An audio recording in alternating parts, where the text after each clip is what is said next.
अस्सलाम वालेकुम वरहमतुल्लाह। दोस्तों अजीज साथियों, इस वीडियो के अंदर आपको शिहाब भाई का आज का करंट का लोकेशन लाइव अपडेट उनकी बताऊंगा और सारी जानकारी दूंगा कि शिहाब भाई को वीजा मिला है या नहीं मिला है। क्या शिहाब भाई किस तरफ से अपना सफर करेंगे, पाकिस्तान से होके करेंगे या चाइना से होके करेंगे, किस तरीके से वो अपना हज का सफर मुकम्मल करेंगे, क्या वीजा मिल सकता है नहीं मिल सकता, ये सारी बातें डिटेल के अंदर बताऊंगा। इसलिए आपको इस वीडियो को लास्ट तक जरूर सुनना है। और दोस्तों वीडियो में आगे बढ़ने से पहले अगर आपने मुझे इंस्टाग्राम पे फॉलो नहीं किया है तो मेरी आईडी है साब यूट्यूब 2851, तो इसको आप जरूर फॉलो करें, मैं वहां पर भी अपडेट डालता रहता हूं। तो चलिए दोस्तों सबसे पहले लोकेशन के जानिब बढ़ते हैं। दोस्तों आज तारीख है 4 अक्टूबर 2022, शिहाब भाई के सफर का 125वां दिन है। इस मुसाफिर को केरला से निकलने के बाद आज 125 दिन कंप्लीट हो जाएंगे। और दोस्तों अजीजों मैं आपको बताऊं कि शिहाब भाई का लोकेशन और करंट अपडेट तो वही है, वहीं से उनकी कोशिशें अभी तकरीबन 10 दिन से चल रही है वीजा के ताल्लुक से, लेकिन अभी तक उनको वीजा नहीं मिल पाया है। अभी का करंट का अपडेट है कि उनको अभी तक वीजा नहीं मिल पाया है। वीजा के लिए बहुत ही ज्यादा शिहाब भाई कोशिशें कर रहे हैं, उनकी टीम, उनके और दोस्तों अहबाब, ये सारे के सारे जो है वीजा के लिए काफी परेशान है। वीजा की मतलब कोई रास्ता नहीं दिख रहा और उस तरफ से कोई रिस्पॉन्स नहीं मिल रहा है पड़ोस से। तो दोस्तों अगर वीजा नहीं मिलता है शिहाब भाई को तो क्या शिहाब भाई वापस आएंगे? तो दोस्तों अजीजों मैं आपको बताऊं कि शिहाब भाई से जब मौलाना उस्मान साहब ने कहा था कि अगर आपको वीजा नहीं देती है पाकिस्तान सरकार तो क्या आप वापस जाएंगे, हज नहीं करेंगे? तो शिहाब भाई ने कहा था कि मैं जब घर से निकला हूं तो हज के ही इरादे से निकला हूं, चाहे कितने ही साल लगे मुझे। मेरे इरादे इतने मजबूत हैं कि मुझे कोई नहीं रोक सकता। अगर मुझे इधर से नहीं मिलता तो मैं कहीं से भी जाके हज अदा करूंगा। तो दोस्तों मैं आपको बताता हूं कि अगर इधर का यानी पाकिस्तान का अगर शिहाब भाई को वीजा नहीं मिलता है तो शिहाब भाई के लिए कौन सा रास्ता बेस्ट रहेगा? तो दोस्तों एक रास्ता जो मैंने आपको रात में भी बताया था कि एक रास्ता मक्का मदीना के लिए चाइना से होते हुए भी जाता है, जो कि थोड़ा सा लंबा पड़ेगा, लेकिन रास्ता तो है और वहां से वीजा वगैरह का कोई दिक्कत नहीं आएगी और शिहाब भाई आसानी के साथ वहां से जा सकते हैं। तो दोस्तों अभी देखे क्या होता है। शिहाब भाई की कोशिश जारी है, क्योंकि अगर पाकिस्तान से वीजा मिलता है तो वहां से थोड़ा आसान है, 500-700 किलोमीटर जो है ज्यादा चलना नहीं पड़ेगा। लेकिन अगर इस तरफ से होके जाते हैं तो थोड़ा सा लंबा रूट है, इस वजह से थोड़ी प्रॉब्लम्स है। तो शिहाब भाई की और शिहाब भाई की टीम की माशाल्लाह कोशिशें जारी है कि इधर से उनको वीजा मिल जाए, क्योंकि अभी वो वाघा बॉर्डर से, करंट का जो लोकेशन है उनका वाघा बॉर्डर से 14 किलोमीटर पहले का है। तो दोस्तों 14 किलोमीटर पहले का है तो सीधा वहां से वाघा बॉर्डर, फिर वहां से पाकिस्तान और वहां से फिर आसानी के साथ ईरान, इराक, कुवैत जा सकते हैं।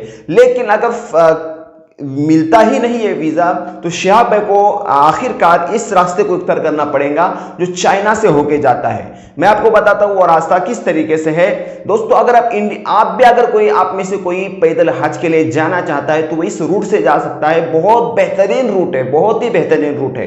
दोस्तों आपको क्या करना पड़ेगा, आप इंडिया के किसी भी स्टेट में रहने वाले हो, आपको सबसे पहले नेपाल जाना है। नेपाल के बाद आपको सीधा चाइना जाना है और चाइना जब आप पहुंच जाएंगे, और चाइना का वीजा इस वक्त इंडिया के लोगों के लिए अवेलेबल है, क्योंकि हाल ही के अंदर 22 अगस्त 2022 को चाइना ने हमारे लिए वीजा ओपन किया है और यहां से तकरीबन 250 बिजनेसमैन लोग वहां पर गए हैं और स्टूडेंट्स वगैरह भी पढ़ने के लिए गए हैं। तो हमारे लिए इस वक्त चाइना का वीजा अवेलेबल है। तो हम चाइना जब पहुंच जाएंगे तो वहां से तो बहुत आसान है। जब आप चाइना पहुंचने के बाद आपको जाना है किर्गिजिस्तान। जब वहां पहुंचेंगे तो वहां से उसके बाजू में एक छोटा सा देश पड़ता है उज्बेकिस्तान।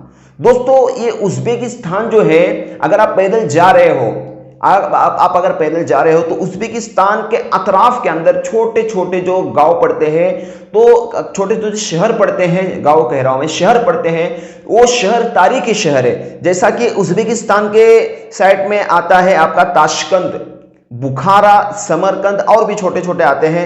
लेकिन ये समरकंद जो है, इस समरकंद के अंदर इमाम बुखारी रहमतुल्लाह अलैह, जिन्होंने बुखारी शरीफ की किताब लिखी, आपको मैं आपकी मालूमात के लिए बताऊं कि हदीसों के अंदर सबसे बड़ी किताब बुखारी शरीफ है और इसके जो लिखने वाले हैं वो समरकंद के अंदर उनकी मज़ार है। तो आप अगर पैदल जा रहे हो बाय रोड तो आप इनकी मज़ार पे भी जा सकते हो।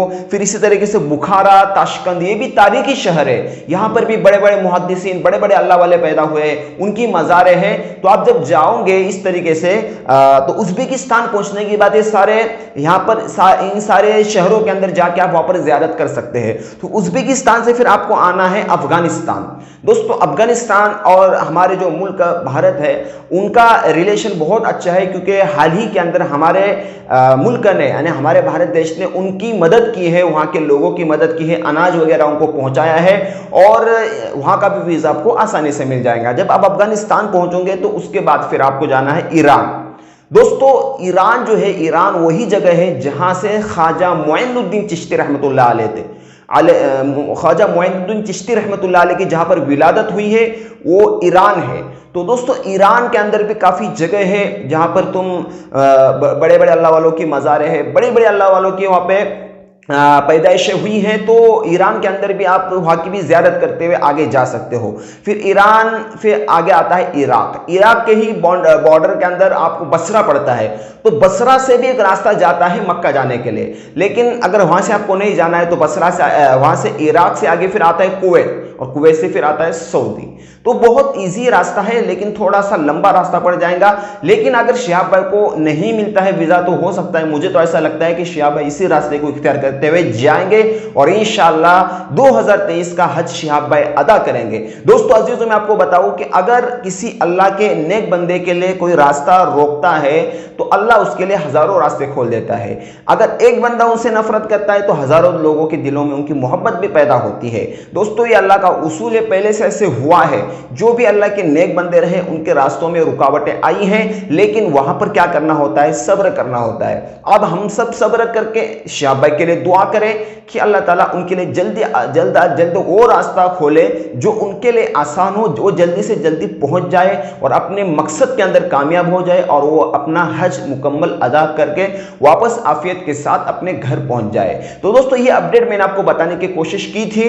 उम्मीद करता हूं कि आपको अच्छे लगे होंगे, आपके समझ में भी आए होंगे। अगर आप बाय रोड जाना चाहते हैं, कोई भी जाना चाहता है तो इस तरीके से जा सकता है।